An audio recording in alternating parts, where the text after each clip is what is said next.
In this video, we're going to practice some applications of our vectors that we've been learning about in the last week in pre-calculus. So here we go with problem number 1. A woman launches a boat from one shore of a straight river and wants to land at the point directly opposite of the shore. So if the speed of the boat relative to the water is 10 miles per hour,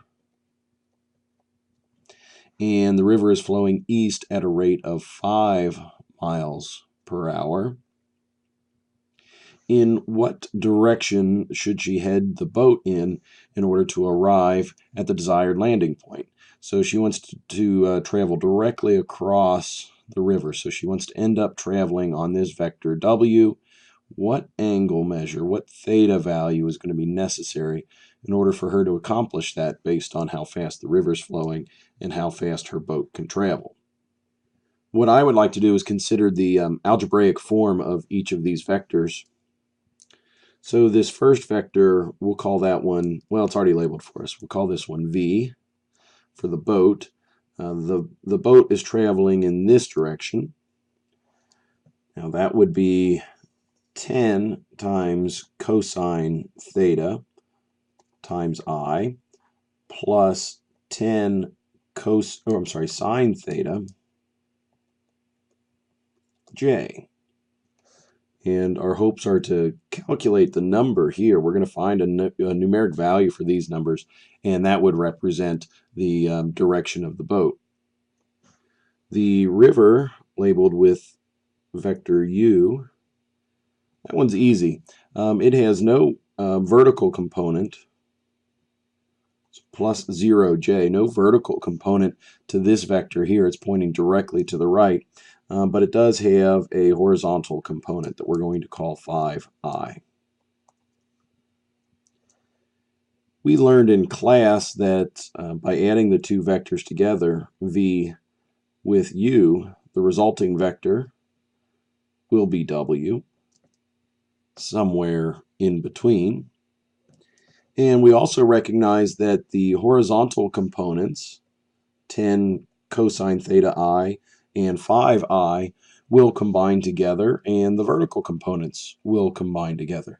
It's because they have like terms. Here we're dealing with J values, and here we're dealing with I values. Now, since our goal is to have this boat travel due north, what we'd like to come up with is some angle measure so that the horizontal components, so that these numbers in yellow here, will add up to equal 0. So the horizontal components should add up or sum to 0.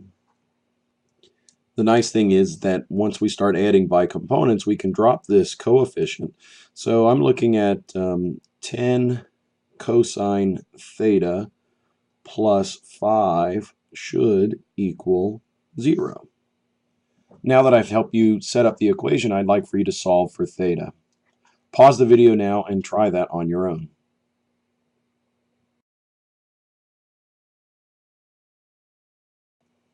And according to the algebra here, we need to find the angle measure that allows cosine to be equal to -1/2. According to our unit circle, that happens in 2 locations. However, we can ignore one of these options. We don't want to travel backwards. We can't travel across the land. So we've got to choose this angle measure here. So which theta value is pointing to this direction in red? Well, that happens to be 120 degrees. So the woman in this boat needs to launch her boat at 120 degrees in order to travel directly across the river. Problem number 2. A river flows due south at 3 miles per hour.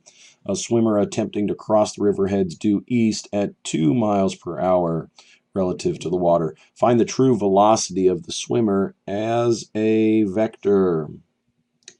I've taken a few moments to start labeling this picture, and I'm using vector S to represent the swimmer, vector R to represent the river, and vector T to represent the true velocity or true direction of this swimmer.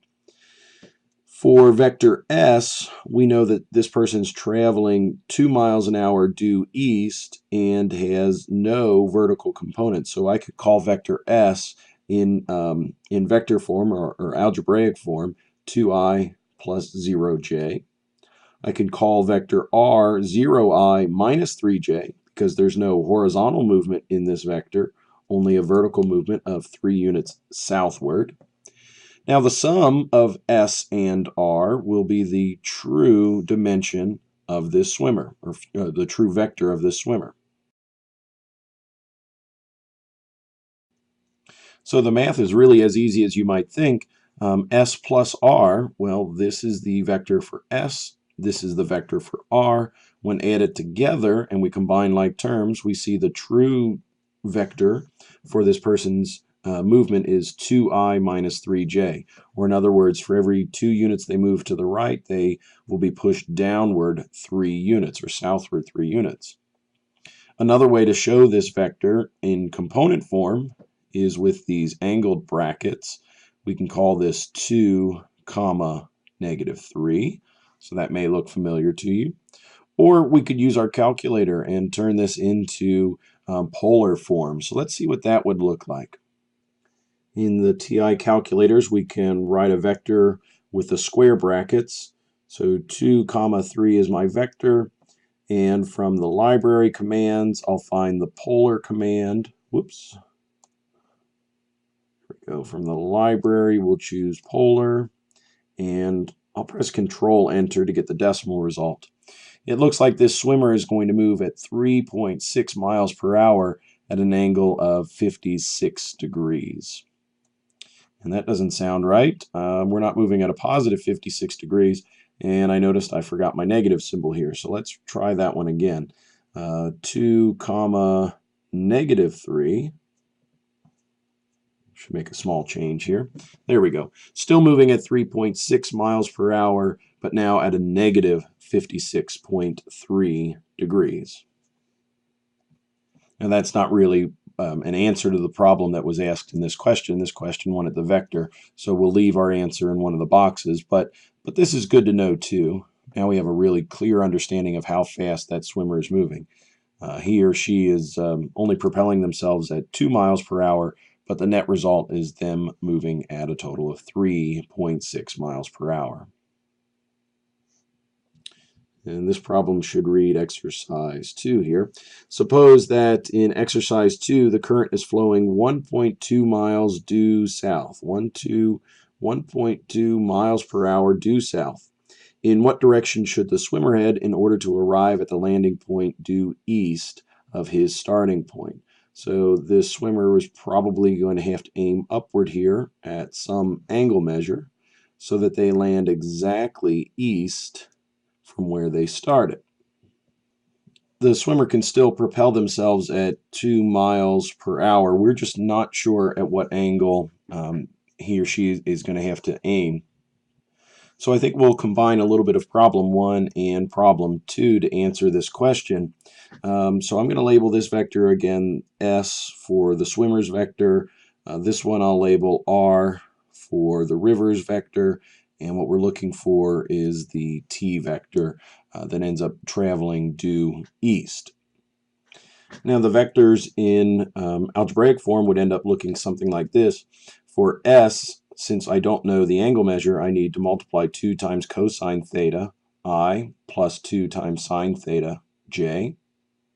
That would be the algebraic form of the vector S. And R is the vector form, or algebraic form, 0i minus 1.2j.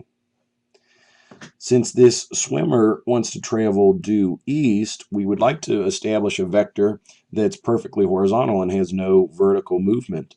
So what we're looking for is an angle measure such that these components, the 2 sine theta j minus 1.2j, sum to equal 0. Again, just the vertical components here. We don't have to worry so much about the horizontal components.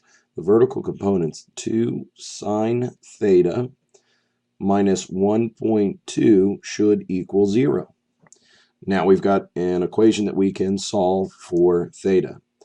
Please pause the video and try solving it now.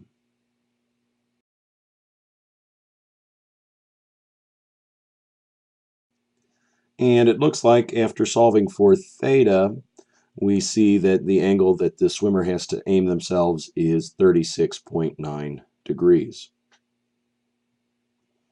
I'll stop this video here since we've completed the front side of the worksheet, and I'll start another video for the back side.